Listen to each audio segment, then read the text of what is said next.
India बहुत ही high beta market है, बहुत ही इमोशनली चार्ज्ड मार्केट है। बायजूस ले लो आप, $22 बिलियन की वैल्यूएशन वाली कंपनी 2 महीने 3 महीने में डूब गई। आज जितने फाउंडर्स बने हैं, ये जो नई कंपनीज आ रही है, those were x employees of the either of the listed companies या ऑफ द यूनिकॉर्न्स। फ्लिपकार्ट से सीखे हुए लोग, उन्होंने 50 या 55 कंपनी, उनमें से लोगों ने कंपनी स्टार्टअप्स किए।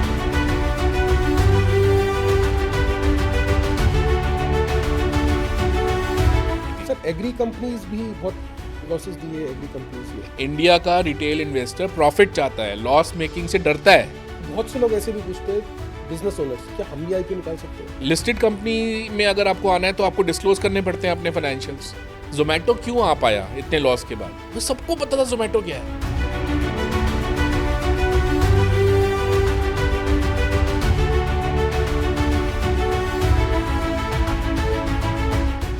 जिस दिन ये सोच लोगे ना कि मुझे पूरा टैक्स देना है, दूसरा चोरी कर रहा है उसको करने दो, दूसरा 2 नंबर में बेच रहा है ना उसको बेचने दो, आपको 2 नंबर में नहीं बेचना।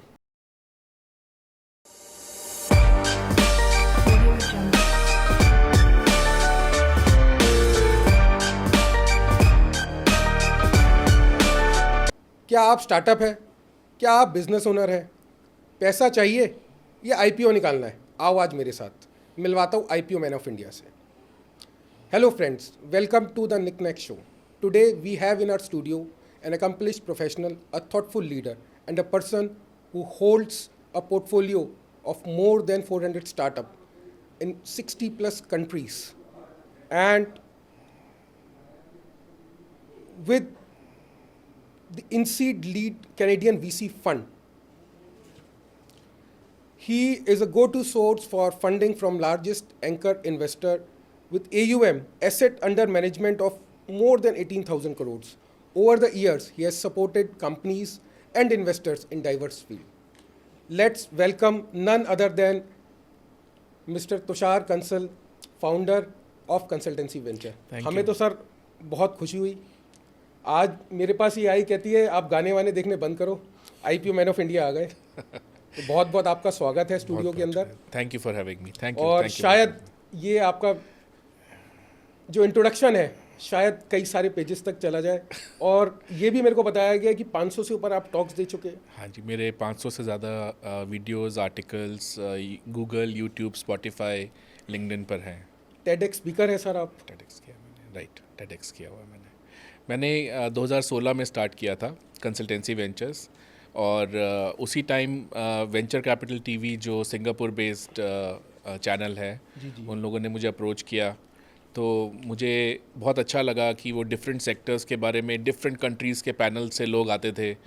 तो वहीं से मैंने फिर टॉक्स और डिस्कशंस देने शुरू करे। और हमारे एक दिल्ली यूनिवर्सिटी MBA के एलुमनाई थे, उन्होंने मुझे एक इवेंट पे बोला आप जज कर लो। तो मैं गया, तो मैंने देखा ये तो सोशल मीडिया पे बहुत अच्छा स्प्लैश बना और काफ़ी अच्छा नॉलेज ड्रिवन इवेंट था। हाँ जी। तो बस वहीं से फिर मैं करता चला गया। तो क्या ऐसे दिमाग में आया है कि भाई मेरे को इस आईपीओ की फील्ड में जाना है? देखिए, अगर आप इंडिया के VC फंड्स को देखोगे ना, हाँ जी, जिनके 8 या 10 साल पूरे हो गए हैं, उनमें से 72% फंड्स सेबी के पास गए हैं ये कहने के लिए कि हमें एग्जिट नहीं मिली बहुत सारी कंपनीज से। तो आप, सेबी का रूल होता है कि 10 साल जब पूरे हो जाते हैं तो जो जितनी भी इन्वेस्टमेंट्स बची हुई हैं, they are suppose to sell it, और बेच के वो पैसा वापस करो और बंद करो फंड को।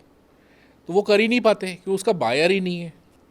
तो exit is the biggest issue in India, कि जो इन्वेस्टर है पैसा डाल दिया, स्टार्टअप में डाल दिया या SME में डाल दिया, लेकिन एग्जिट नहीं मिल रहा है। और एग्जिट का फील्ड गवर्नमेंट ने खोल दिया। SME IPO जो एक SME इमर्ज है और BSE SME है, उस पर थोड़े से शैलो IPOs आते थे कि फ्रेंड्स और फैमिली वाले ही डाल देते थे पैसा। अब वो इन्वेस्टर्स का इंटरेस्ट आ गया उसमें और एकदम से वो चल निकला। तो हम लोगों ने उसमें रोल प्ले किया, क्योंकि जो लार्जेस्ट एंकर इन्वेस्टर है जिसने 18,000 करोड़ का एसेट है, 82 IPOs किए हुए हैं। 18,000 करोड़ का एसेट मैनेजमेंट, मैं तो अभी पढ़ता ही मैंने कहा शायद मैं गलत तो नहीं पढ़ रहा इसको। नहीं नहीं, 18,000 करोड़ का एसेट अंडर मैनेजमेंट है, और मॉर्गन स्टैनले सिंगापुर और जो बाकी एंकर इन्वेस्टर्स हैं उनके साथ मिल के डालते हैं। ये बहुत ही एक ऐसा फील्ड है जिसमें आप कोलैबोरेट करते हो, आप दूसरों के साथ रिस्क भी शेयर करते हो, रिटर्न भी शेयर करते हो, और अच्छी डील सब लोग एक दूसरे को कि देखो मैंने इसका पूरा ड्यू डिलिजेंस किया है, इस कंपनी का बहुत अच्छा प्रॉफिट है, जो फाउंडर है उसकी क्वालिटी पता चल जाती है 5-6 महीने जब आप उसके साथ काम करते हो, तो आप दूसरों को जोड़ते हो साथ में। और आपको मतलब एक स्टैटिस्टिक मैं बताऊं कि 82 आईपीओज़ में से 16 आईपीओज़ में उनको नुकसान हुआ, लेकिन बाकी आईपीओज़ में प्रॉफिट में 200%, 300%, कई आईपीओज़ में तो 2500% प्रॉफिट पे है। 2500%? जी, आप देखो जब रिटेल इन्वेस्टर को कोई चीज़ पसंद आती है ना कि यार ये कंपनी है 50 करोड़ का आईपीओ किया था और अब 50 करोड़ का नेट प्रॉफिट कर रही है, तो वो शेयर जो है वो 100 रुपये से 2500, 3000 रुपये कहीं भी जा सकता है, क्योंकि आपको अमेज़ॉन, एप्पल, ये गूगल, फेसबुक, मेटा, एनवीडिया, इन्होंने ये दिखा दिया है कि अपर लिमिट है ही नहीं, ट्रिलियंस में भी वैल्यूएशन जा सकती है। क्योंकि जब रिटेल इन्वेस्टर कम शेयर्स के अंदर ट्रेडिंग हो रही है, सपोज़ एक कंपनी के 3-4% शेयर्स की ट्रेडिंग हो रही है, 95% दूसरों के हाथ में है, तो वो 3-4% तो कहीं भी जा सकता है ना। तो सबको पसंद है, रिटेल इन्वेस्टर को पसंद है, और इंस्टीट्यूशनल इन्वेस्टर भी घुस जाते हैं। तो वैल्यूएशन जैसे मैं अगर किसी से पूछूं कि आपकी एज क्या है, तो वो कहेगा 50 साल, तो मैं बोलूँगा 50 इज़ द अपर लिमिट, तो कहेगा नहीं अपर लिमिट नहीं है। तो उसी तरह से शेयर्स की भी कोई अपर लिमिट नहीं है। डिपेंड्स कि उसकी प्रॉफिटेबिलिटी या फाइनेंशियल्स कैसे है, या लोगों को कितना पसंद आ रहा है, उस हिसाब से उसको आगे सेक्टर कैसा चल रहा है, प्रॉफिटेबिलिटी क्या है, कंपनी स्प्लैश कितना क्रिएट करती है। लिस्टेड कंपनी को ज़्यादा मौका मिलता है स्प्लैश क्रिएट करने का, क्योंकि आप जोमेटो देखो, आम पब्लिक जानती थी क्योंकि उनकी मोबाइल पे ऐप थी, लेकिन एज एन इन्वेस्टर उस कंपनी ने आईपीओ किया जब वो बहुत लॉस मेकिंग थी, और उसके बाद उसको रियलाइज़ हुआ कि इंडिया का retail investor, IPO investor profits चाहता है। इंडिया का रिटेल इन्वेस्टर प्रॉफिट चाहता है, लॉस मेकिंग से डरता है। तो उसने धीरे धीरे, आप देखो हर चीज़ जोमेटो की ऐप पे आप ये charges, user charges, platform charges, tip, मतलब उसने करके वो प्रॉफिट में ले आया, और अब वो इंडेक्स में ऐड हो रहा है। तो जो इंस्टीट्यूशनल इन्वेस्टर इंडेक्स में ही लगाते हैं, इंडेक्स के स्टॉक्स में ही लगाते हैं, उनका पैसा भी आना शुरू हो जाएगा। तो स्काई इज़ द लिमिट। देखिए फंडिंग, मैं आपको बताता हूँ, आप डेट फंडिंग अगर लेते हो, लोन लेते हो आप, तो आपकी कैपेसिटी होनी चाहिए ना उस लोन को पे बैक करने की। लेकिन जब आप इन्वेस्टर का पैसा लेते हो तो वो इन्वेस्टर को आपको इंटरेस्ट तो देना नहीं है, और वो आपको 3 साल के लिए आया है, आपके पास 5 साल के लिए आया है, और अगर फॉरेन इंस्टीट्यूशनल इन्वेस्टर है तो 8 साल भी पेशेंस रखता है। तो उस पैसे से आप क्या क्या कर सकते हो। जो कंपटीशन से डील करने में एसएमई का फाउंडर हमेशा कहता है यार पैसे चाहिए, यार इसको करने के लिए मेरे को ये दिख रहा है बिजनेस, मुझे ये करना है, लेकिन वो पैसे चाहिए। मैं बैंक से, आप इंडिया में इंटरेस्ट रेट ज़्यादा है, चाइना में 3-4% पे लोन मिल जाता है साल का, जापान में 1% पे मिल जाता है, यूएस में आजकल 5-6% हो गया है, एक टाइम पे तो 1-2% पे मिल जाता था, 2-3% पे मिल जाता था। इंडिया वाला 9%, 10%, 12%, अगर अनसिक्योर्ड है, प्रॉपर्टी नहीं पड़ी देने के लिए बैंक को, तो 14%, 16%, 19%। तो वो निकलेगा कहाँ से? वो कैश फ्लो से तो निकलेगा। और अगर बैंक का लोन पे बैक नहीं किया तो कंपनी गई। लेकिन अगर आप लिस्टेड हो और आपका बिजनेस अच्छा नहीं चल रहा, जैसे 2023 में इंफ्रास्ट्रक्चर कंपनीज बहुत टाइट हो गई थी, और 2013-14 में भी बहुत टाइट हो गई थी। सर एग्री कंपनीज भी बहुत लॉसेस दिए एग्री कंपनीज ने। एग्री कंपनीज, देखिए जो गवर्नमेंट ऑफ इंडिया है that's the biggest buyer of agriculture products, तो वो पॉलिटिक्स के ऊपर बहुत डिपेंड रहता है कि वो एमआरपी। तो जैसे अब ग्रीन एनर्जी की हम बात करते हैं, हाँ, तो ग्रीन एनर्जी है या एग्री है, मैं नाम लेना तो ठीक नहीं है ठीक है। शेयर्स का, लेकिन क्यों इतनी ट्रेंडिंग कंपनीज है, इन्वेस्टर का पैसा भी है, फिर भी कहीं ना कहीं लॉसेस है? जब तक मार्केट साइज इतना ऑप्टिमल नहीं बनेगा कि उसमें मार्केट साइज इतना हो कि पूरा इंफ्रास्ट्रक्चर उस चीज़ को सपोर्ट करता हो और पब्लिक पे कर रही हो उस चीज़ के लिए, तब तक लॉसेस तो आते ही हैं। लेकिन वो लॉस क्यों आ रहा है? या तो वो इसलिए आ रहा है कि आपने कस्टमर लेने के लिए लॉस में बेचना चालू कर दिया है, उस टाइप का लॉस। और एक लॉस आता है कि मैंने शुरू में पैसा लगाया है, 1-2 साल तक लॉस आएगा, लेकिन उसके बाद चीज़ चल निकलेगी, वो वाला लॉस होता है। मतलब इसको ये कह सकते हैं कि कस्टमर रिटेंशन कॉस्ट और एक्वायरिंग कॉस्ट इज, हाँ, वो लेके डूब जाती है। वो लेके डूब जाती वो है। लेके आजकल डूब बहुत सी कंपनीज करती हैं ये, और बंद भी होती हैं बहुत कंपनीज। आप देखो 90-92% स्टार्टअप्स एक लेवल के ऊपर ग्रो नहीं कर पाती। लेकिन एसएमईज का क्या है कि आपने फंडिंग का जो क्वेश्चन पूछा था, उनके लिए लॉन्ग टर्म फंडिंग लेना और एक ऐसे इन्वेस्टर से फंडिंग लेना जो उनको एक ऐसे लेवल पे लेके जाएगा कि उसके बाद उनको बहुत ही डिफरेंट सेट ऑफ इन्वेस्टर्स मिल जाएंगे। जैसे आप आईपीओ में आते हैं, ओरियाना पावर आप एग्जांपल ले लो, 118 पे शेयर इशू हुआ था, अब वो 1800 पे खुला था और अभी 2500 चल रहा है।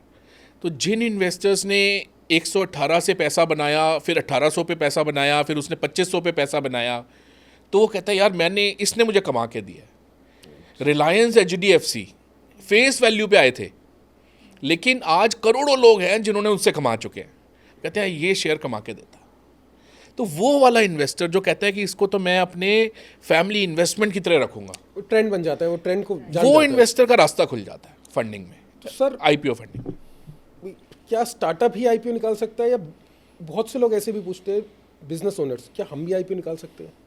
अब सेबी के नए रूल तो ये कहते हैं कि 3 साल में से कम 1 साल आपका ऑपरेटिंग प्रॉफिट होना चाहिए और कम से कम 1 करोड़ का ऑपरेटिंग प्रॉफिट होना चाहिए, ये तो आप eligibility आईपीओ कर सकते criteria हैं। है। एलिजिबिलिटी तो ये स्टार्टअप भी आईपीओ निकाल सकता है, बिजनेस ओनर्स भी आईपीओ निकाल सकते हैं? निकाल सकते हैं, लेकिन फिर वही है ना कि सेबी के नॉर्म्स तो आपको मीट करने क्या पड़ेंगे। एलिजिबिलिटी क्राइटेरिया इसमें रहते हैं सर? उसमें ये रहता है कि नेट टेंजिबल एसेट जो आपके हैं वो 3 करोड़ के होने चाहिए मिनिमम, और जो नेटवर्थ है वो 3 करोड़ की होनी चाहिए, और आपका कोई भी board of industrial and financial reconstruction BIFR का कोई केस नहीं होना चाहिए पहले जिसमें आपकी कंपनी गई हुई हो। आपका कोई डेट डिफ़ॉल्ट नहीं होना चाहिए, उसका सिबिल ठीक होना चाहिए।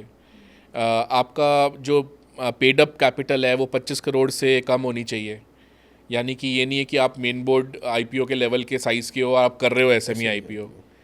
तो ये है, और जो फंड्स आप रेस करते हो वो आपको पूरा डिस्क्लोज करना होता है, मैं कहाँ लगाऊंगा, कितने की मशीनरी लेना है, दिखानी पड़ेगी कि व्हाट इज।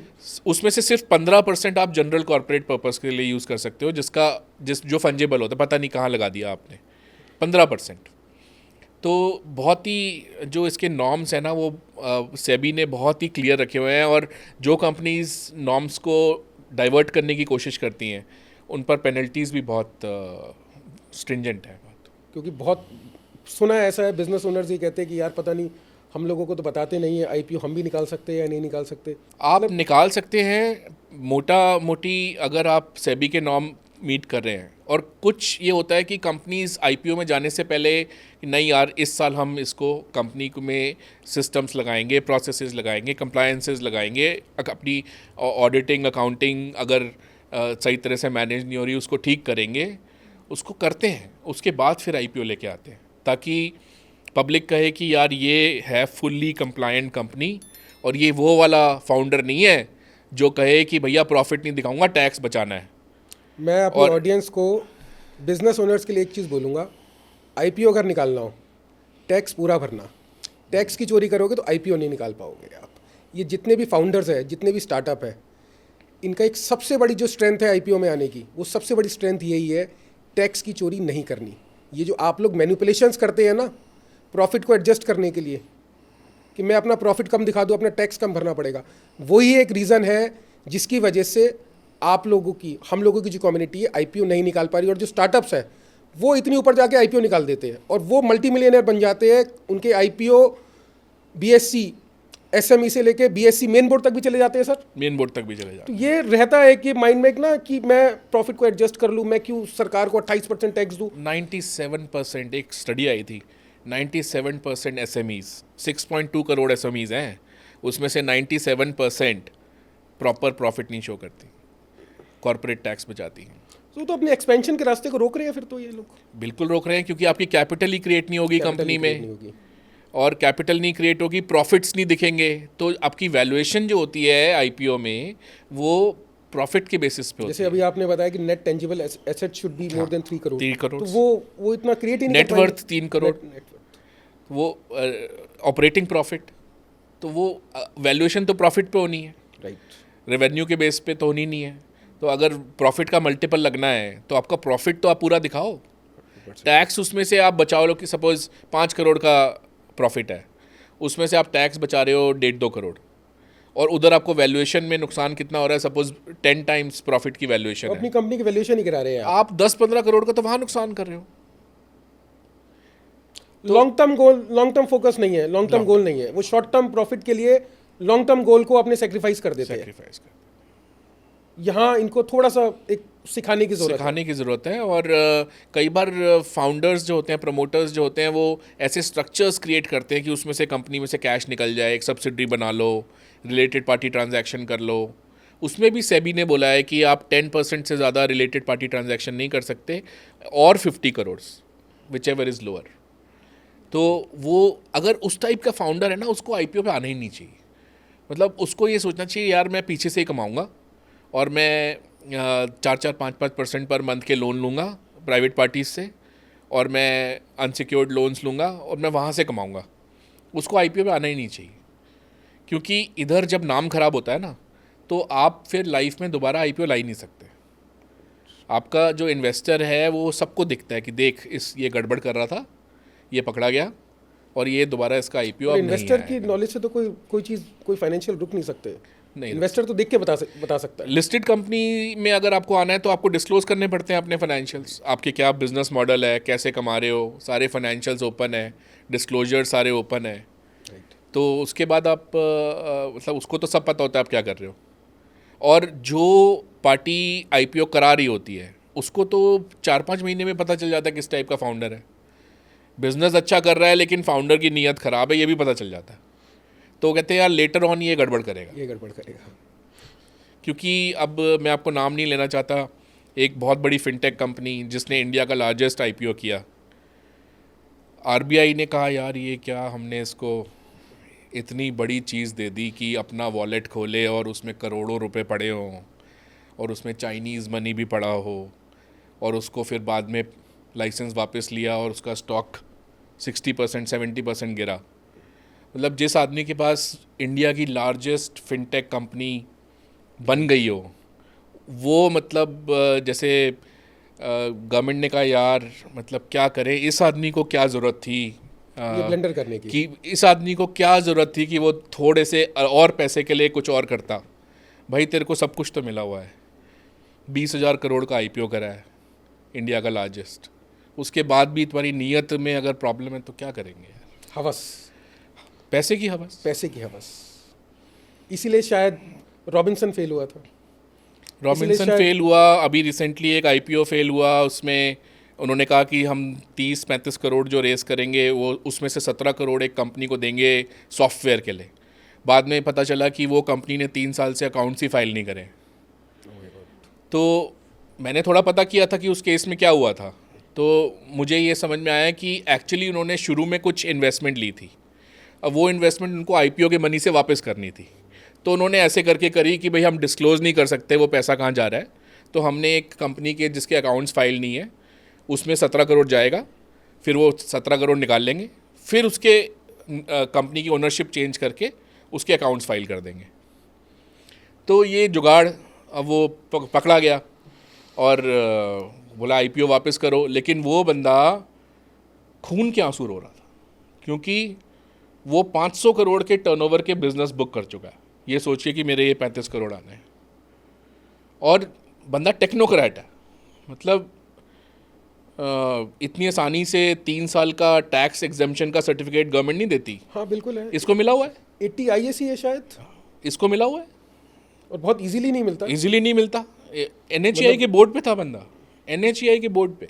अब देखो ना, नाम इतना ख़राब हो गया कि अब अगली IPO कर पाएगा या नहीं, doubt. All about the fate. Fate भी है, और आप हो सकता है he could have done a better thing instead of doing this manipulations. हाँ, कुछ और तरीके से करता, कुछ बोलता इन्वेस्टर को, इन्वेस्टमेंट बैंकर को बोलता कि यार मेरे को तो सीधे तरह से ही करना है। तो ऐसे होता है कि रास्ते नहीं होते, रास्ते तो होते हैं। चैलेंजेस होते हैं, रास्ते सीधे रास्ते से चलोगे तो शायद हो सकता है समय ज़्यादा लगे, लेकिन अल्टीमेटली जो सक्सेस प्री IPO कर लेता 10 करोड़ का, और 1 साल का लॉक इन होता प्री IPO इन्वेस्टर्स का, तो 1 साल वेट करते। तब तक इसको पता ही है ये बिजनेस उस पैसे से बिजनेस जनरेट कर रहा था, तो कंपनी के फाइनेंशियल्स तो अच्छे होने ही थे, वैल्यूएशन तो ऊपर जानी ही थी, वो कर लेता। पर वो शॉर्टकट नहीं, सही चीज़ नहीं, वो प्रॉफिटेबिलिटी वाली बात थी कि आप एक ऐसा बिजनेस मॉडल बनाना है जिसमें मेरे को प्रॉफिट चाहिए, मैं जो चीज़ बेचूंगा उसको मैं लॉस पे नहीं बेचूंगा। तो वो टॉप 10 की लिस्ट थी प्रॉफिटेबिलिटी के हिसाब से, fund companies which became unicorns, और जो प्रॉफिटेबिलिटी के हिसाब से उसमें नंबर 1 और 2 ज़ेरोधा और जोहो थी। देखिए, मैं ये मानता हूँ कि अगर आपको कोई चीज़ लॉस पे बेचनी है, कि मैंने ये एक प्रोडक्ट लॉन्च करा है, ये 100 रुपये का प्रोडक्ट है और मैं इसको 80 रुपये पे बेच रहा हूँ, कि मैं अपनी सारी कंपटीशन ख़राब करूँगा और वो बहुत सारे लोग इसको ख़रीदेंगे, उनका डेटाबेस मेरे पास आ जाएगा, और फिर मैं उनको टारगेटेड ऐड करके फिर महंगी चीज़ें बाद में बेचूँगा। अगर आपको ये यूनिट इकनॉमिक्स पे बिल्कुल वाहियात किस्म का अगर आपको बिज़नेस चलाना है, तो आप मंदिर के बाहर एक लाइन लगा लो और वहाँ पे आप प्रसाद बांटो और करोड़ों का प्रसाद बांट लो। तो क्या उसमें क्या बुराई है? आपको प्रसाद ही बांटना है ना। इन्वेस्टर का पैसा जला रहा है तो मंदिर के बाहर जला ले, क्यों जलाना है उसको बिजनेस करके? मैं स्टार्टअप फाउंडर हूँ और मैं ये करता हूँ वो करता हूँ। बर्निंग रेट दिखाना है अपना। अब जोहो ज़ेरोधा वाले आप देखो, ज़ेरोधा ने तो अच्छे काम भी करे कि इतनी प्रॉफिटेबिलिटी है, 2700 करोड़ का प्रॉफिट है। उसके बाद वो एक वेरसिटी करके चलाता है जिसमें सब इन्वेस्टर्स को एजुकेट करता है स्टॉक मार्केट के बारे में। जब आप ज़ेरोधा ऐप यूज़ करते हो तो शुरू में एक डिस्क्लेमर आता है, 94% of option traders lose money, only 6% make money. तो वो वार्निंग देने की क्या ज़रूरत है उसको? लेकिन जेन्युइन बिजनेस है, जेन्युइन फाउंडर है, रिटेल इन्वेस्टर के भले की सोचता है, तो लोगों को विश्वास है। कंपनीज है ये, हाँ, बूटस्ट्रैप कंपनीज है ये, बूटस्ट्रैप कंपनीज है, खुद चलाया है बिल्कुल वो। इसीलिए शायद ऐसा बोला जाता है कि 118 अगर यूनिकॉर्न्स है, 2022 के अंदर शायद 45 यूनिकॉर्न्स थे, और 2023 में एक जेप्टो और एक इनक्रेड आया था, उसके सिर्फ 2। इतनी वेरिएशन हो गई यूनिकॉर्न्स में। फंडिंग विंटर आया था 2023 में। उसका मतलब ये था कि जो यूएस जो डॉलर है वो ग्लोबल ट्रेड का करेंसी है, और जो इन्वेस्टमेंट भी होती है वो सबसे ज़्यादा डॉलर्स के थ्रू होती है, which means you need access to those dollars. तो यूएस ने कोविड के टाइम क्या किया था ना, बहुत सारे लोगों को पैसा बांटा था, उनके अकाउंट्स में डॉलर्स डाले थे कि आपका बिजनेस बंद हो गया, आप जॉब नहीं कर पा रहे, तो हेज़ द मनी। वो मनी इतना घूमता रहा सिस्टम में कि इन्फ्लेशन बढ़ गई, महंगाई बढ़ गई। पैसा ज़्यादा होगा, प्रोडक्ट्स कम होंगे, तो वो सेम पैसा प्रोडक्ट्स को चेज़ करेगा, महंगाई बढ़ जाएगी। तो वो डॉलर्स जो घूम रहे थे पूरे ग्लोबली, उस वजह से इन्वेस्टमेंट्स खूब हो रही थी, क्योंकि फ्री का पैसा पड़ा हुआ था लोगों के पास। और बाद में जब इन्फ्लेशन इतनी बढ़ी तो नेचुरली डाउनटर्न आ गया, और उसके बाद एकदम से जो फिनोमिना था वो बहुत इंडिया में तो ट्रिकल डाउन पैसा ही आता था सबसे ज़्यादा, तो यूएस में ही लगता है, क्योंकि वो सेफ़ हेवन बोलते हैं उसको। जो यूएस वाले लोग हैं वो यूएस को ट्रस्ट करते हैं, वहाँ पे लॉज बहुत सही हैं, यहाँ के कोर्ट्स की तरह नहीं है, और तो इस वजह से वो फंडिंग विंटर आई थी। बट आजकल आप देखो वीसी सर्कल, योर स्टोरी, हर हफ्ते आपको कम से कम 3 से 4 इन्वेस्टमेंट्स दिखेंगी जो हो रही हैं, प्रॉफिटेबल बिजनेस मॉडल्स में हो रही हैं, और थोड़ी सी आगे वाली स्टेज पे हो रही हैं। जो अर्ली स्टेज है वो कम हो रही है, वो कम हो गई है, क्योंकि वो pre seed, friends and family, angel, ये आजकल जिसको भी देखते हैं वो स्टार्टअप खोल लेता है। वो कहता है पैसा तो संसार में बहुत है, इन्वेस्टर्स के पास पैसा बहुत है, तो मैं ले ही लेता हूँ। मैं ले ही लेता हूँ। हाँ, तो सर इसमें चैलेंजेस और क्या आते हैं? जैसे आईपीओ से अभी बात हो रही थी हमारी, तो क्या इसमें चैलेंजेस आते हैं? चैलेंजेस है, सबसे बड़ा चैलेंज है प्रमोटर का माइंडसेट। उसका माइंडसेट ये है, यार ये ओरियाना पावर 90 टाइम्स प्रॉफिट पे चल रहा है, तो मेरे को भी 90 टाइम प्रॉफिट की वैल्यूएशन मिले। भाई जायसवाल एक क्रिकेटर है, उसने रणजी में 100 सेंचुरी से ऊपर मारी है। किसी को पता है कि वो रणजी में क्या करा था उसने? कुछ नहीं पता। लेकिन ऑस्ट्रेलिया में सेंचुरी मारता है, सारी दुनिया को पता है, सारे टीवी देखने वालों को पता है जायसवाल ने इतनी सेंचुरियां मारी हैं पिछले 6 महीने में। तो जो एसएमई की सेंचुरी होती है ना, वो आईपीओ के बाद शुरू होती है। एसएमई ने पहले क्या किया है किसी को नहीं, नोबडी इज बॉदर्ड। तो वो जो नए इन्वेस्टर आते हैं ना, उनकी आंखें उस एसएमई के ऊपर तब डलना शुरू होती हैं जब वो आईपीओ कर लेता है, तब वो जायसवाल बन जाता है। फिर वो छक्के चौके मारता है, 50 करोड़ की डील, इसमें 6 करोड़ का प्रॉफिट। फिर वो चौके छक्के मारता है और इन्वेस्टर कहता है शेयर भी आ खरीदो। जाता है, बहुत एक्सटर्नल फंड्स बहुत आते हैं। अभी हमारे जो लार्जेस्ट इन्वेस्टर हैं वो मॉर्गन स्टैनले सिंगापुर को लेके आए। बहुत सारे फॉरेन इन्वेस्टर भी तो रिटर्न चेस कर रहा है। राइट। और इंडियन मार्केट की ब्यूटी क्या है? स्टॉक मार्केट की, इंडियन मार्केट की ब्यूटी ये है कि हमारी बहुत हाई बीटा मार्केट है। इसका कहने का मतलब ये मैसेज एक ऑडियंस को, आप कैमरा देख के सामने ऑडियंस को दे दीजिए। ये बहुत इंडिया बहुत ही हाई बीटा मार्केट है, बहुत ही इमोशनली चार्ज्ड मार्केट है। यानी इसको थोड़ा सा, अगर किसी को स्टॉक को पसंद किया तो उसका शेयर जितने हाई इंडिया में बढ़ेगा वो बाहर किसी और स्टॉक एक्सचेंज पे नहीं बढ़ेगा। और रिवर्स भी ट्रू है, जब यहाँ पे फियर आता है तो करेक्शन आती है, दूसरी जगहों पे करेक्शन आएगी 2-3% की, इंडिया में करेक्शन आती है 15% की। ऐसे वाटरफॉल की तरह करेक्शन आती है। तो बहुत ही हाई बीटा, बहुत इमोशनली चार्ज्ड मार्केट है, और फियर और ग्रीड दोनों ही बहुत ज़्यादा है। मतलब ग्रीड जब आता है तो 10 गुना, फियर जब आता है तो बेच के भागो।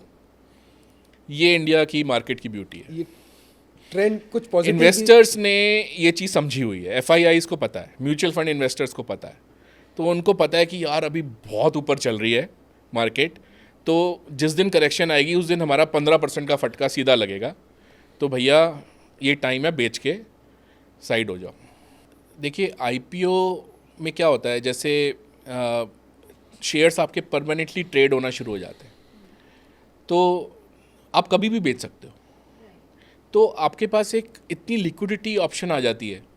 नहीं तो आप अगर नॉर्मल केस में एक स्टार्टअप में डालते हो, अगला राउंड कब होगा, ठीक है, उसकी वैल्यूएशन उस टाइम क्या मिलेगी। शायद 3 साल का लॉक इन होता है स्टार्टअप्स में। अगर प्री आईपीओ इन्वेस्टर है तो 1 साल का लॉक इन होता है, और एंकर इन्वेस्टर है तो 3 महीने का लॉक इन होता है। तो वो है उसमें तो और मतलब आईपीओ करने के बहुत एडवांटेजेस हैं। जैसे कि अगर एक ब्रांडेड कंपनी है, वो कहती है यार बिज़नेस देना है, यार ये लिस्टेड कंपनी है तो लिस्टेड है, सारी कंप्लायंट होगी, प्रॉफिट प्रॉपर शो करती है, मैनेजमेंट में इंडिपेंडेंट डायरेक्टर्स रखे हुए हैं, प्रॉपर बोर्ड बनाया हुआ है, यार इसके साथ काम करने में नुकसान नहीं होगा। Brand visibility, trust, transparency, due diligence government हो चुकी है, गवर्नमेंट के इतने नॉर्म्स मीट करती है, तो टैक्सेशन भी प्रॉपर है, बहुत एडवांटेजेस मिल जाते हैं। और इसकी फंड रेजिंग कैपेबिलिटी अच्छी है, तो मेरा पैसा नहीं मरेगा। भाई कभी भी वो शेयर बेच के तो ले ही सकता है ना, अगर लोन से नहीं मिल रहा। इन हैंड लिक्विडिटी है, overnight we can sell the shares. कर सकता है। अभी जो एक बायजूस ले लो आप, $22 बिलियन की वैल्यूएशन थी। अब फंड रेज करने निकला, बिजनेस डाउन जा रहा था और बहुत कंट्रोवर्सीज थी, तो एग्जिस्टिंग इन्वेस्टर्स ने मना कर दिया कि हम इसको सपोर्ट नहीं कर रहे। क्या हुआ? डूब गई, बंद हो गई। $22 बिलियन की वैल्यूएशन वाली कंपनी 2 महीने 3 महीने में डूब गई। लेकिन यही अगर लिस्टेड होता तो ये जो लिस्टेड उसके शेयर होल्डर्स होते, उनके साथ एक कम वैल्यूएशन पे राइट्स इशू कर लेता, एटलीस्ट लिक्विडिटी इशू तो नहीं कुछ तो आता, कुछ प्रोजेक्ट बेच लेता, साइड में कोई सब्सिडरी बेच लेता, उसके बाद फिर दोबारा स्टार्ट कर लेता। तो वो ऑप्शन एक आपके पास एक लाइफलाइन आ जाती है।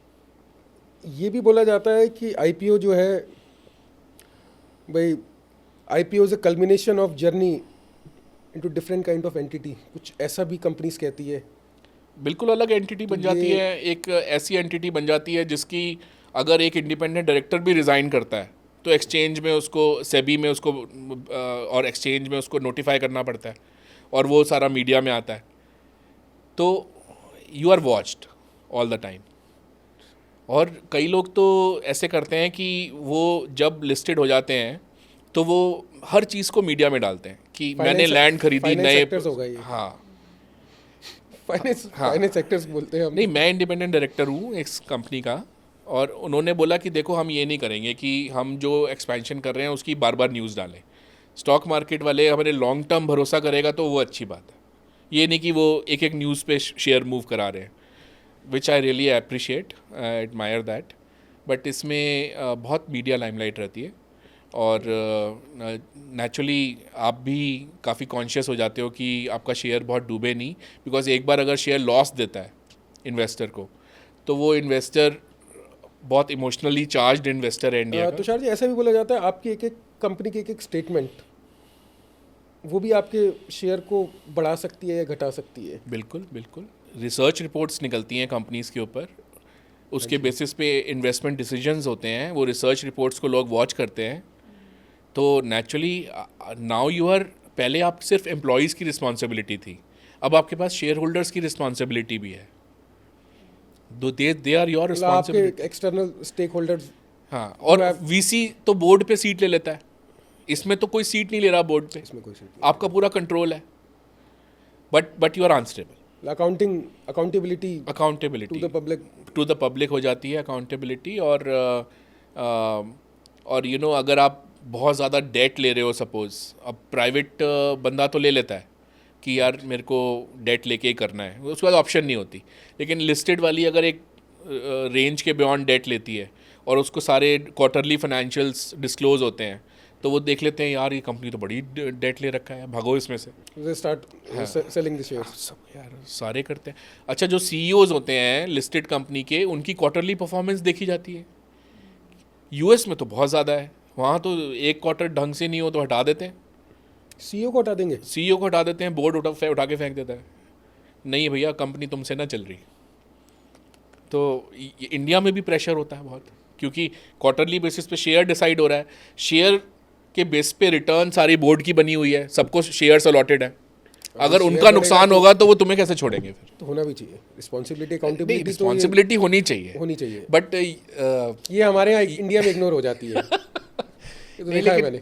अंकित जी, यूएस में हायर एंड फायर बहुत ज़्यादा है, वहाँ पे बहुत जल्दी बंदे को हटा देते हैं, मेरे को ऐसा फील होता है। फायर तो ठीक है, फायर जल्दी नहीं होना चाहिए। फायर थोड़ा सा टाइम देना चाहिए ना, थोड़ी सी मार्केट। जापानीज लोग देखो कितना टाइम देते हैं एक सीईओ को। मार्केट कंडीशंस भी होते हैं, एक्सटर्नल प्रेशर भी होते हैं। करेक्ट। कई बार आप ऐसा नहीं है कि आप सीईओ से आप एक्सपेक्ट करते हो कि वो सीईओ आपको कमा के दे दे। कई बार मार्केट प्रेशर इस तरीके से क्रिएट हो जाते हैं। अब यूएस की कंपनीज बोले कि जी कोविड के अंदर परफॉर्म क्यों नहीं कर पाए, पेंडेमिक था।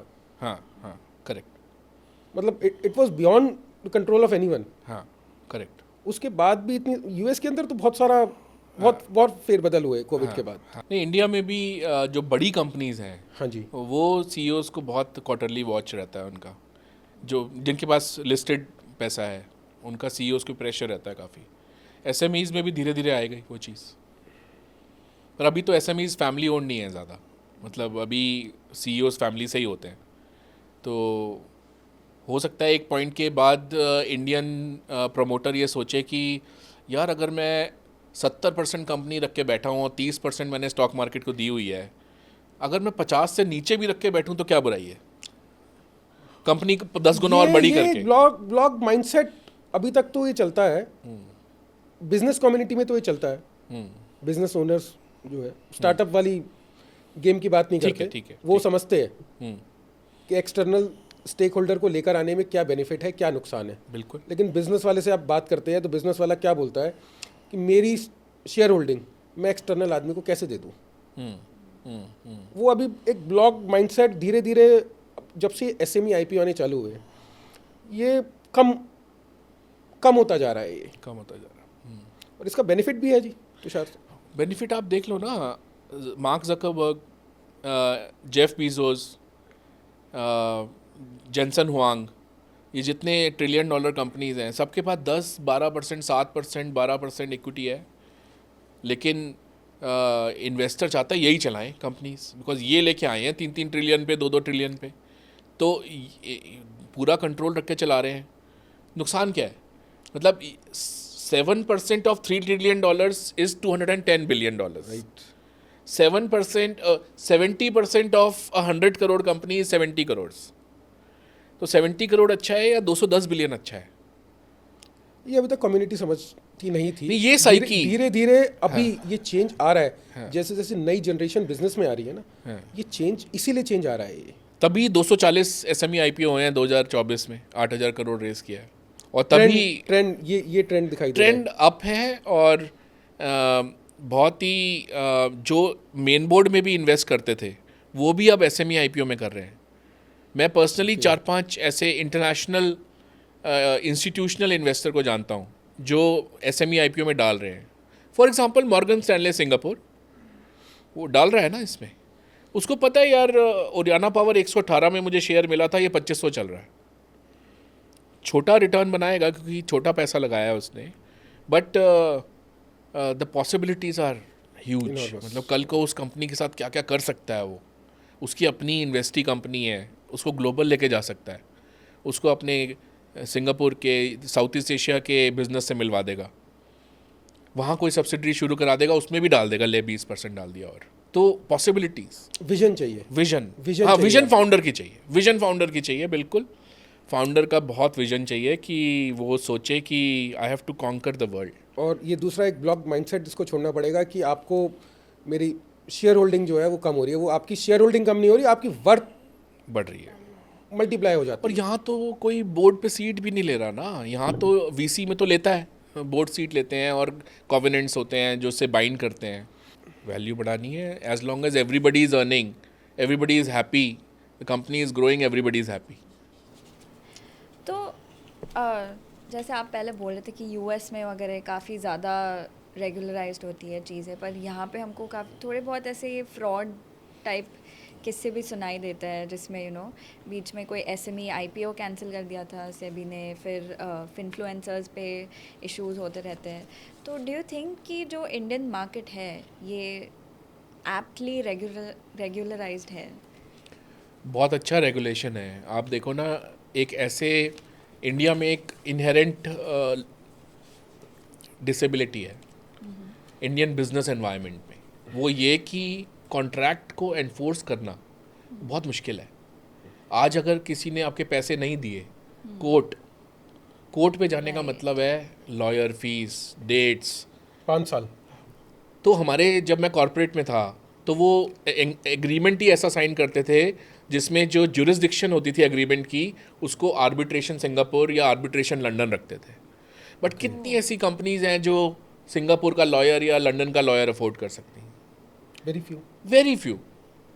तो आपको इंडियन ये जो इनहेरेंट डिसएडवांटेज है, इस वजह से आपको बहुत सोच समझ के काम करना पड़ता है। आपके कान हमेशा खड़े रहते हैं, यार इस बंदे को ट्रस्ट करने से पहले और वेरीफाई कर लूँ, 4 लोगों से और पूछ लूँ, थोड़े छोटे से काम करके देख लूँ। रेड टेपिज्म, करप्शन, ये सब लेवल्स जो है, ये इंडियन बिजनेसमैन ना सुपरमैन की तरह लोहे का सूट पहन के उसको घूमना चाहिए।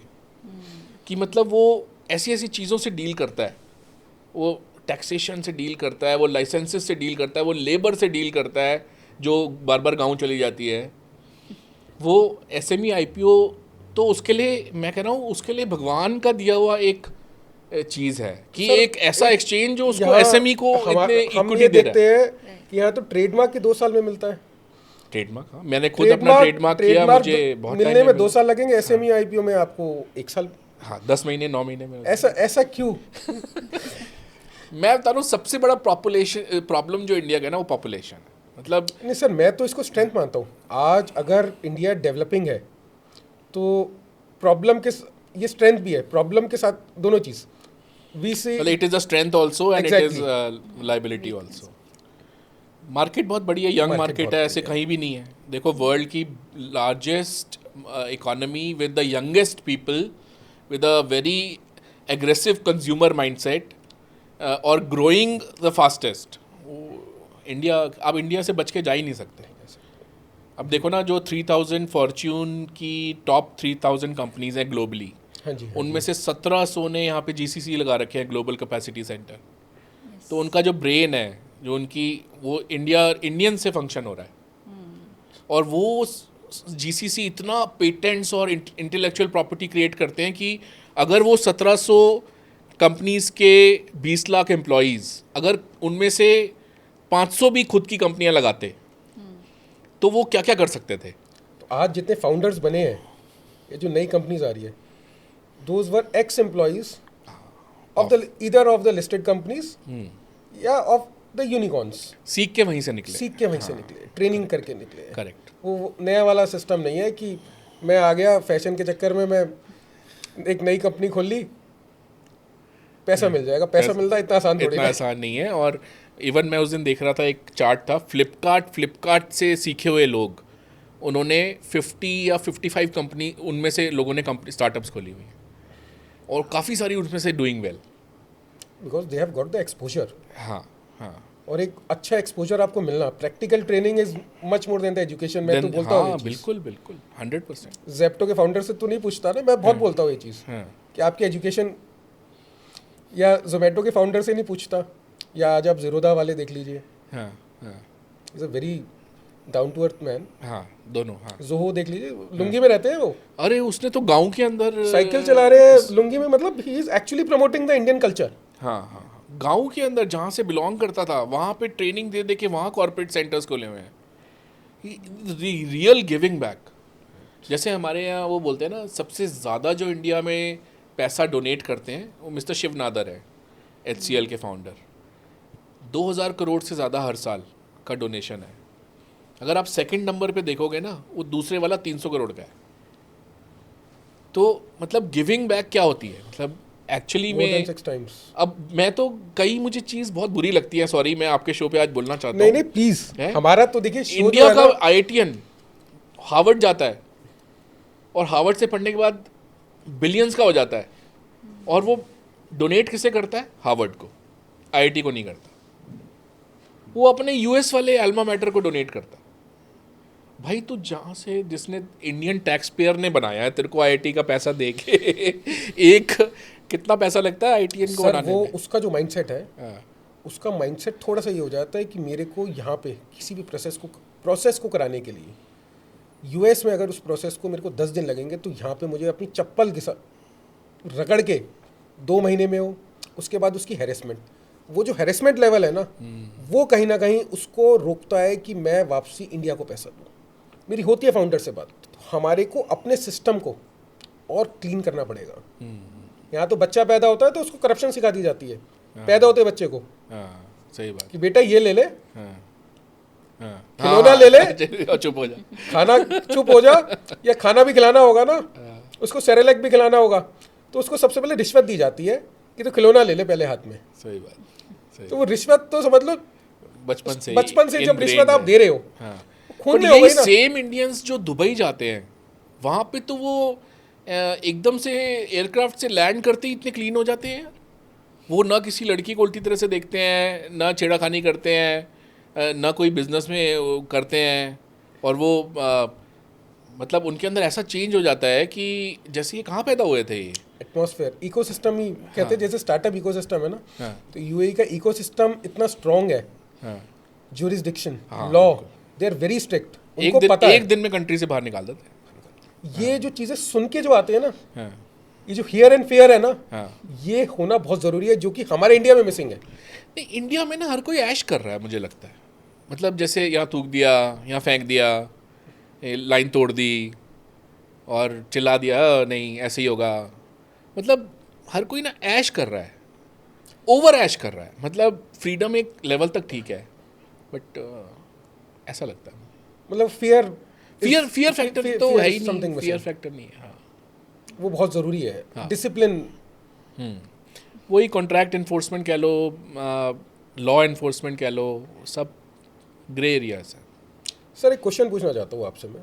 जैसे बहुत आपने सुंदर बातें अभी बताई हमें, और हमारे जितने भी मैं भी अपने आप को लेमैन बोलूँगा और अरे हमारे सर। बिजनेस ओनर्स को, क्योंकि मैं तो खुद ये चाहता हूँ कि बिजनेस कम्युनिटी आईपीओ के अंदर आए, गवर्नमेंट को पूरा टैक्स दे, अपनी वैल्यूएशन बढ़ाए। वैल्यूएशन नहीं बढ़ाओगे तो यहाँ रह जाओगे। आज आपसे 50 साल बाद आए हुए बच्चे, आप 60 साल के हो, आज जो बच्चा 20 साल का है, 25 साल का है, वो अपनी कंपनी को मल्टी मिलियनियर बना देता है या खुद मल्टी मिलियन कंपनी बना देता है, वैल्यूएशन बहुत ऊपर ले जाता है। आप भी कर सकते हो 100%। जिस दिन ये सोच लोगे ना कि मुझे पूरा टैक्स देना है, दूसरा चोरी कर रहा है उसको करने दो, दूसरा 2 नंबर में बेच रहा है ना उसको बेचने दो, आपको 2 नंबर में नहीं बेचना। कंपनी यहाँ से यहाँ आ जाएगी आपकी। 6 महीने की दिक्कत ज़रूर लगेगी। सर मैं एक चीज़ ये पूछना चाहता हूँ, स्टॉक मार्केट आज निफ्टी इतना, कल निफ्टी इतना, आज सेंसेक्स इतना, कल इतना, क्या ओवरनाइट किसी भी कंपनी की फाइनेंशियल्स डिसाइड हो जाती है या उसको फाइनेंशियल्स को डिसाइड होने में टाइम लगता है? क्योंकि हम ये देखते हैं आज किसी कंपनी का शेयर 200 रुपये है, कल सुबह उसका शेयर 300 रुपये हो जाएगा, तो ओवरनाइट उसने इतना परफॉर्म कर दिया क्या? नहीं, ये तो ये वर्ल्ड वाइड।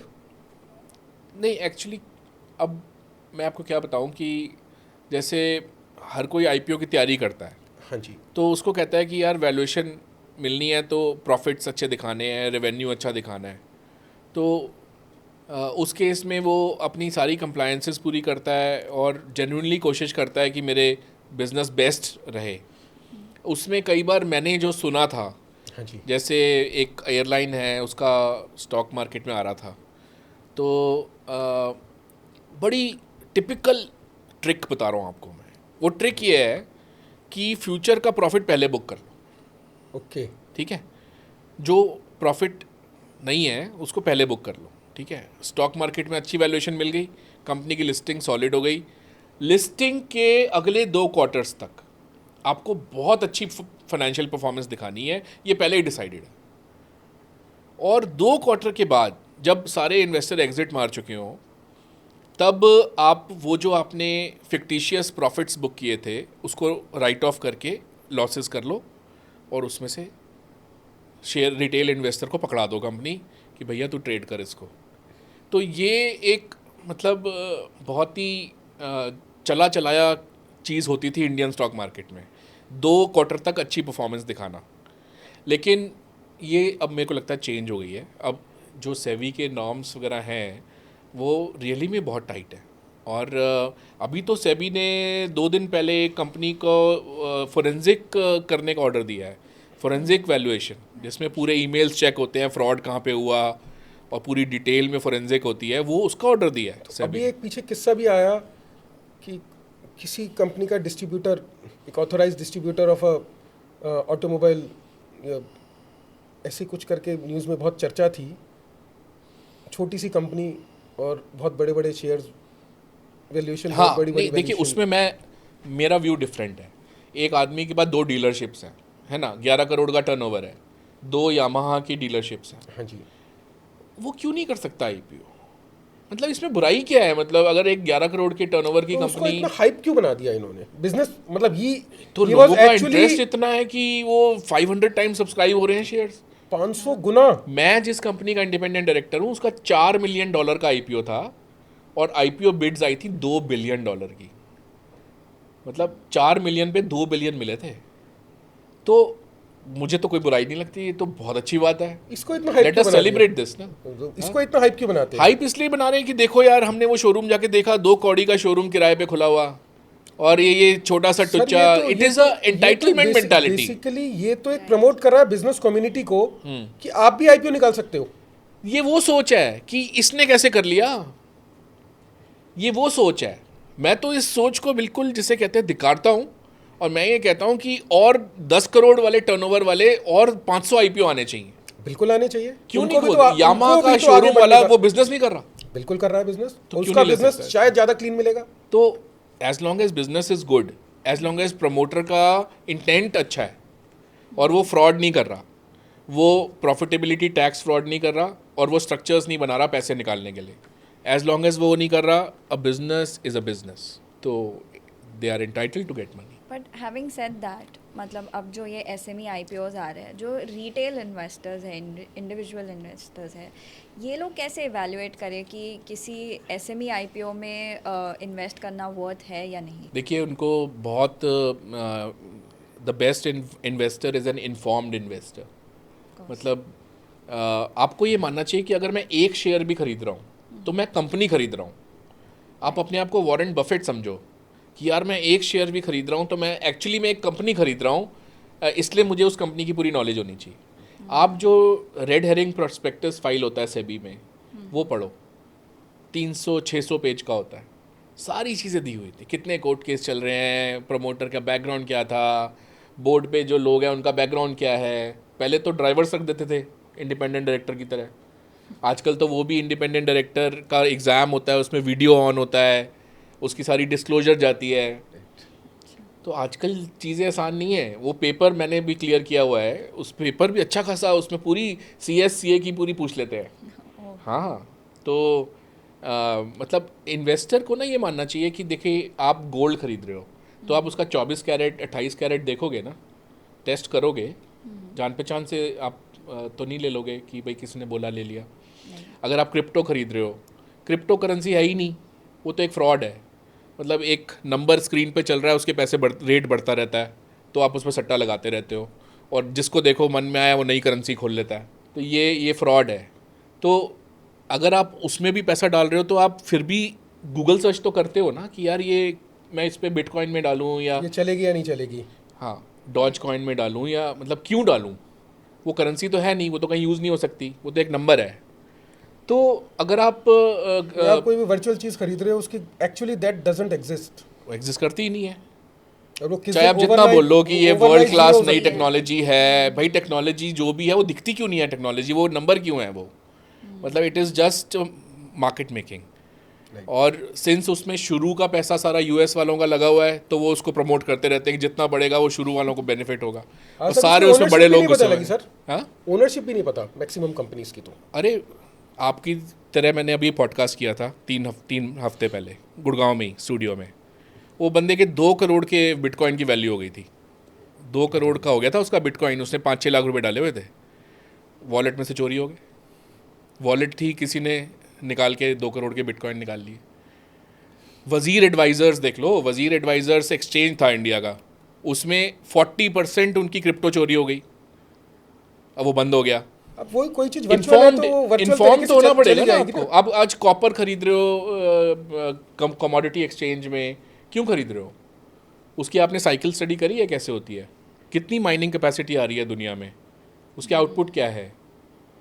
तो you have to study the financials also, कि कंपनी के क्या फाइनेंशियल्स हैं, वो आपको स्टडी करने चाहिए, वो सेक्टर कहाँ जा रहा है आपको। You have to be an informed investor, और रिसर्च रिपोर्ट्स पढ़ के, गूगल चेक करके, और थोड़ी फाइनेंशियल नॉलेज तो देखो होनी ही चाहिए अगर आप स्टॉक मार्केट में हो।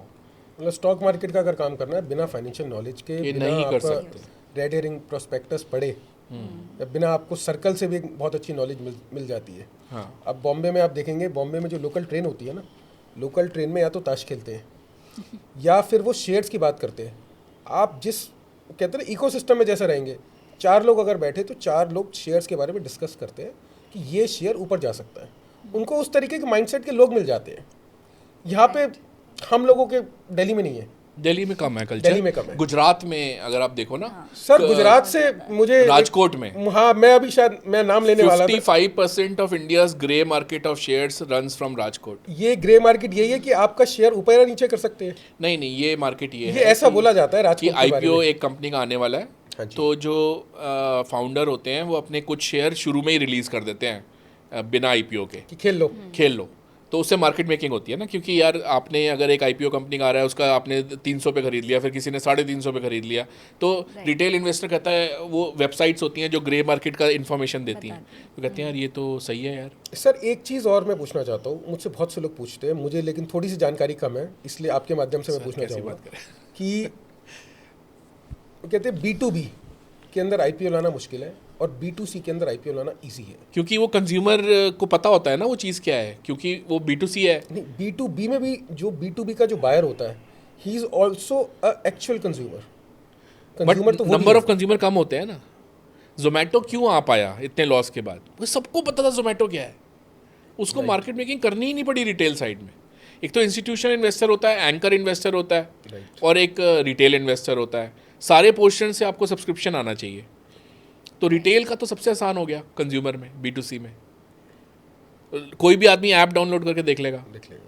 तो एक वो रीज़न है। और दूसरा रीज़न ये है कि B2C के अंदर टिपिकली अगर आप छोटे छोटी साइज़ की अमाउंट की चीज़ बेच रहे होते हो तो उसमें प्रॉफिट कमाना ज़्यादा आसान होता है। आज आप जोमेटो पे कोई चीज़ लेते हो, वो 400 रुपये की आपको 700 की पड़ रही है, तो आप कहते हो 700 रुपये तो देने हैं यार, लेज़ी इकोनॉमी है, हस्बैंड वाइफ दोनों वर्किंग हैं, तो वो ऐप से ही मंगाना चाहते हैं सब कुछ, उठ के जाना नहीं चाहते, तो वो वहीं से मंगा लेते हैं, तो वो 300 एक्स्ट्रा दे दे यार। वो कहते तो है there is no looking back हाँ। From a 10 minute delivery.